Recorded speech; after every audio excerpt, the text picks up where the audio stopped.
Guys first time काहीतरी वेगळं try करते आहे. माझ्या ना फेसवरती भरपूर हेअर्स आहेत, तर मी यावेळेस विचार केला की चलो this is the time I have to remove my facial hair. So मी काही प्रोडक्ट्स ऑर्डर केलेत. This is from Carmesi. पूर्ण एक पॅक आहे, त्याच्यामध्ये ना त्याचा एक रेझर पण येतो अँड आफ्टर शेव आणि before shave. So before shave मध्ये तर ॲलोवेरा वगैरे आहे आणि let's see. So before that you have to actually wash your face and then hairs properly try करून घेते.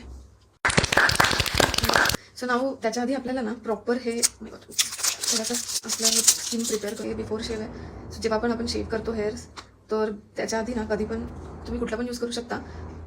हे ॲलोवेरा जेल आहे जे मी पूर्ण इथे अप्लाय करणार आहे. Very scared. So let's see. अच्छा, ह्यात ना ॲक्च्युली हा 3चा पॅक आहे. यामध्ये 3 रेझर्स आहेत. मला वाटलं एकच असणार. ठीक आहे, 3 रेझर्स आलेले आहेत. Oh my.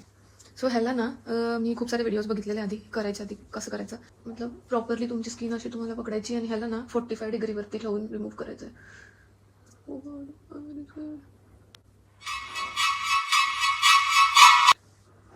I literally did this.